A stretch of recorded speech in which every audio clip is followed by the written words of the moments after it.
Amara had spent years loving Chike from the shadows, her billionaire best friend, the man whose world spun with power, luxury, and expectations she could never fit into. He saw her as home. She saw him as everything. But tonight, as the humid breeze drifted across Lekki Phase 1, she packed her final box, leaving behind a life she once prayed would become hers. Chike, oblivious, celebrated another business victory across town. Their worlds were about to collide and break when he finally realized what he had ignored for too long. Amara paused at the doorway of her small but warmly lit apartment. A generator hummed in the distance, a familiar Lagos soundtrack that always soothed her. She clutched her travel documents, the weight of her decision pressing against her ribs. For years, she told herself that loving Chike was harmless. After all, they grew up together in Enugu, racing through red-dusted roads, climbing guava trees, laughing until their stomachs hurt.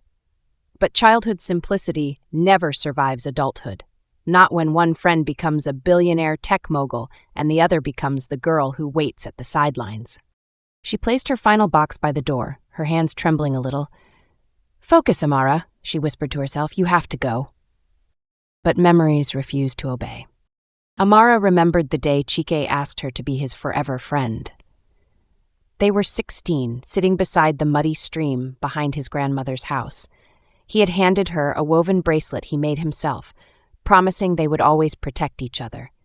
She remembered believing him, believing in something pure. Now that bracelet sat in the bottom of a dusty drawer, symbolizing a promise only she had kept. Her phone buzzed. "Can I come over? I need to talk." Her stomach tightened. For months he had spoken about another woman, a glamorous socialite from Abuja. Amara had endured every detail of their relationship, each confession cutting deeper into her ribs. When they broke up last week, Chike said he needed Amara more than ever, but she couldn't be his emotional bandage anymore. She ignored the message. She had a flight in 6 hours, to Johannesburg, where a fellowship in creative business awaited her. A new life. A clean start, a world where Chike wasn't the sun she revolved around. But even as she tried to move forward, the mystery lingered. Why had Chike been acting strangely these past few days? Why did his voice crack when he spoke to her yesterday?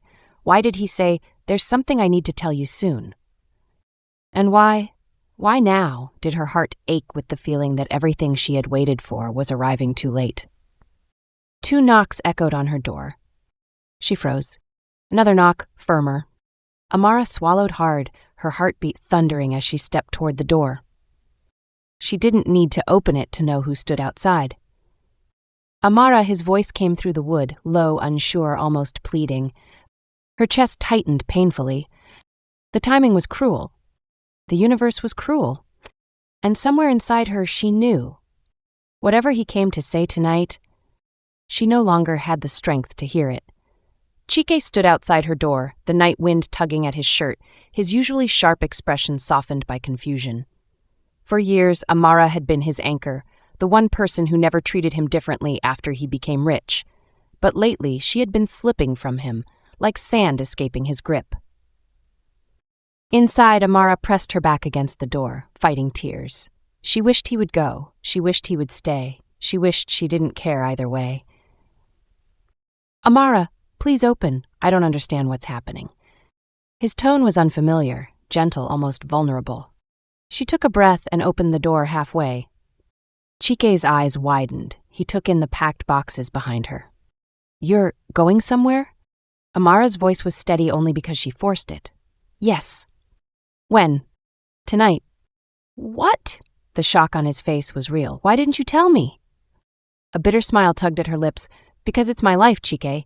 Not an agenda item you get a reminder for." He flinched at the edge in her tone. "I didn't mean it like that. Amara, talk to me. Did I do something?" She shook her head quickly. "No, I need a change." Chike ran a hand through his hair, frustrated. "A change without telling your best friend? Amara, be serious." That word pierced her. Best friend. The title she had lived under while dying slowly. Amara stepped aside. "Come in. I don't want the neighbors hearing everything."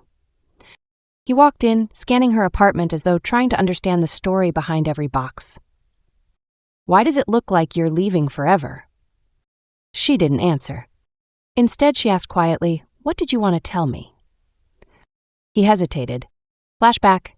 3 nights ago, Chike had been lying awake in his glass-walled penthouse, staring at the ceiling, realizing something terrifying. Every woman he had loved disappointed him. Every person he trusted eventually left. Except Amara. Every memory worth having had her in it. He sat up with a sudden clarity that shook him. He had been in love with her for years. He was just too blind to see it. Back in the present, he finally spoke.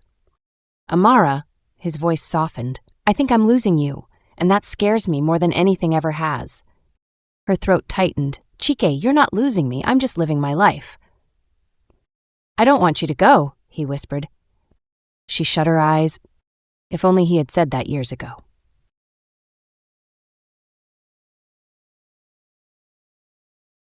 "Amara, look at me." She forced her eyes open, meeting his. Something in his gaze had changed. Less certainty, more longing. Chike stepped closer and her breath caught. "I've been confused," he said. "Blind, stupid maybe, but these past few days, I finally understood something." She took a shaky breath. "Chick, don't." He ignored her warning. "I'm in love with you." The words hit like a thunderstorm, drenching her in feelings she had buried for years. Her lips parted, her pulse racing in her ears. But then the bitterness returned. "Why now?" she whispered, voice cracking. "Why did it take losing everyone else for you to notice me? Why did I have to be your last option?" Chike's face fell. "Amara, you're not an option. I've loved you since we were 16. The confession burst out of her, hot and painful. And I waited. I waited through every relationship, every heartbreak, every woman you brought into your life. Do you know what it's like to love someone who never sees you?" His silence tore through her. "And now that I'm leaving, suddenly you realize you love me? Cheek, that hurts more than anything." He stepped closer. "I didn't know. I swear I didn't." "That's the point," she whispered. "You didn't know because you never looked." Tears welled in his eyes, a rare sight. He reached for her hand, but she stepped back. "Don't touch me," she said softly. "I can't fall apart now." A silence settled between them, thick as harmattan dust. Chike swallowed hard. "Amara, don't go. Stay. Let's start over. Let me love you the way you deserve." She stared at him, her heart fighting her mind. "You're saying this because you're afraid of losing me," she said. "But I've already lost myself." He shook his head. "Tell me what to do. I'll do anything. Just don't walk away." Amara wiped her tears. "You can't undo 10 years of being invisible." He took a trembling breath. "I see you now." The words came too late. She whispered, "I wish that were enough." The air felt heavier, as if the city itself held its breath. Amara walked to the window, staring out at the flickering lights of Lagos. The distant honking, the restless movement, the glow of night markets, they all felt like symbols of a life she desperately wanted to reclaim. Chike approached slowly. "Amara, please tell me what you're thinking." She didn't turn. "I'm thinking about survival, about breathing without pain, about finally choosing myself." He closed his eyes, pained. "You make it sound like loving me destroyed you." She let out a humorless laugh. "It didn't destroy me, it drained me, softly, quietly, like water leaking from a cracked bucket." Flashback. She remembered waiting up for him after his business trips, cooking for him when he was too exhausted to move, listening to him rant about other women, not once realizing how cruel it was to expect her to be both friend and emotional sponge. She had mistaken devotion for purpose. He had mistaken her endurance for strength. "Amara," he said softly, "I was blind, but I'm here now. Let me make things right." She finally turned. "And what happens when you get scared again? When someone else, shiny and beautiful, walks into your life? Will you forget me again?" "I won't," he said firmly. "How do you know?" He hesitated, and that hesitation broke her. Amara grabbed a small box from the shelf and handed it to him. "Open it." Chike frowned, untying the simple ribbon. Inside was the woven bracelet, the same one he'd made her at 16. "I kept it," she said, voice trembling, "because it meant something to me. It meant forever." His eyes softened painfully. "It still means that." She shook her head. "No, Cheek. Forever has to be mutual." Silence. Chike's voice cracked. Tell me how to fight for you. You can't fight for something you never noticed, she whispered, and I'm tired of begging to be seen. He stepped closer, but she raised a hand, stopping him. Do you know why I chose Johannesburg? She asked. Because it's far enough that I can't run back to you when I feel lonely. His chest tightened. I don't want you lonely, I want you with me. That's the problem. You want me now, but I needed you then. Her suitcase stood by the door, silent, accusing, inevitable. Chike's voice dropped to a whisper. Don't leave me, Amara. She felt her heart fracture and steady. I'm not leaving you, she said. I'm leaving the version of myself who waited for you. He lowered his head, defeated. The generator hummed softly in the background, filling the space where love once lived. Amara exhaled shakily. Goodbye, Chick. His eyes shot up wide and broken. Amara, wait! She turned away, picking up her suitcase as he reached out instinctively.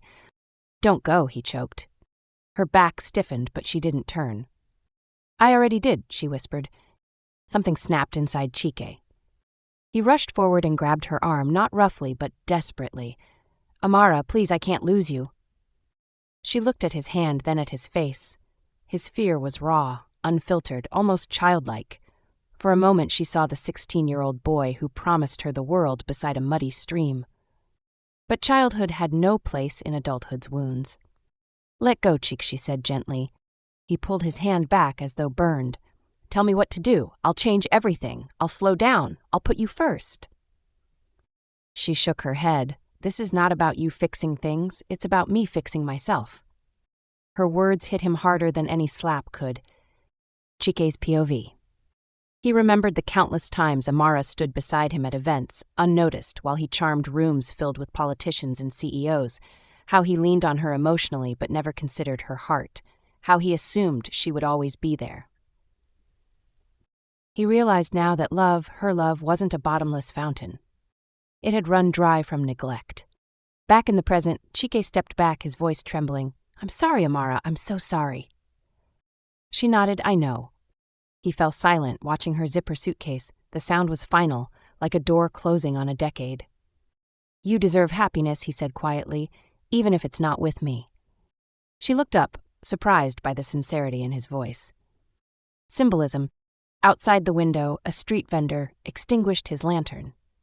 Another ended day. Another beginning. Amara took a deep, steadying breath. I hope you find what you've been searching for, Chike. His eyes glistened. I already did. I just found it too late. Their gazes held, painful, deep, unfinished. Then Amara walked past him. Not fast, not slow, simply moving forward. At the doorway, she paused, her hand grazing the frame one final time. Thank you for the years, she whispered. He swallowed hard. Thank you for the love. And then she stepped outside.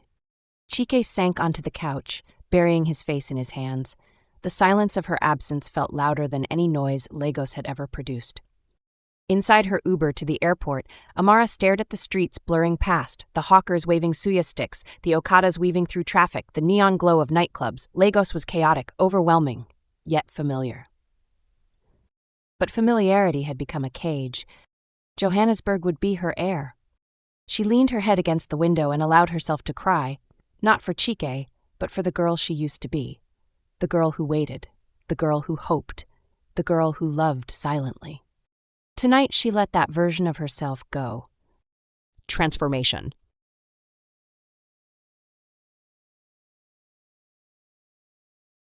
For the first time in years, Amara felt something startling and liberating. She was free. The airport buzzed with life, rollers clacking, announcements echoing, travelers hurrying with purpose. Amara stood in line for boarding, clutching her passport. Her chest still ached, but it was a healing pain, the kind that follows a necessary surgery. She replayed Chike's words in her mind, but they no longer pierced her. They were echoes, fading, distant. Her phone vibrated. I won't ask you to stay anymore, but please, just tell me you'll be okay. Amara smiled sadly. She typed, I will be. I hope you will be too. She didn't wait for his response. Flashback. She remembered being 9 years old, sick with malaria, and Chike staying by her bed with bowls of cold water. She remembered their university days, sharing noodles when they were both broke. She remembered him holding her hand the day her mother died. Those memories were real. So was the pain. So was the love. But love isn't always enough. Chike. At home, Chike stared at his phone, reading her message over and over.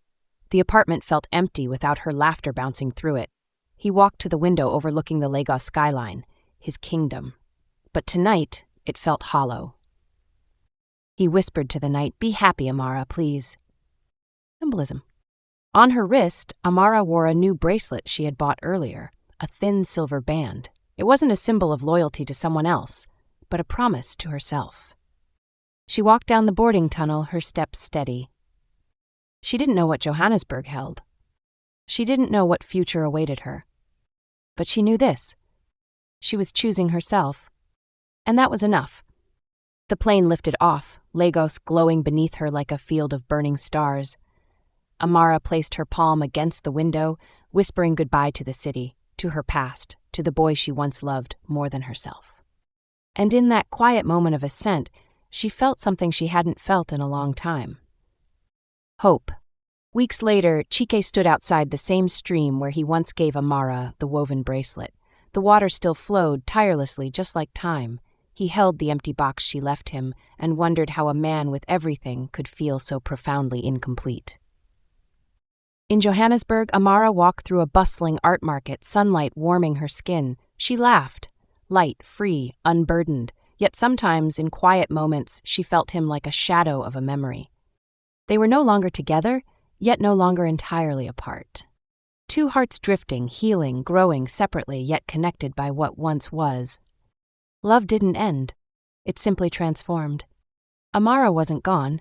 She was just finally where she needed to be,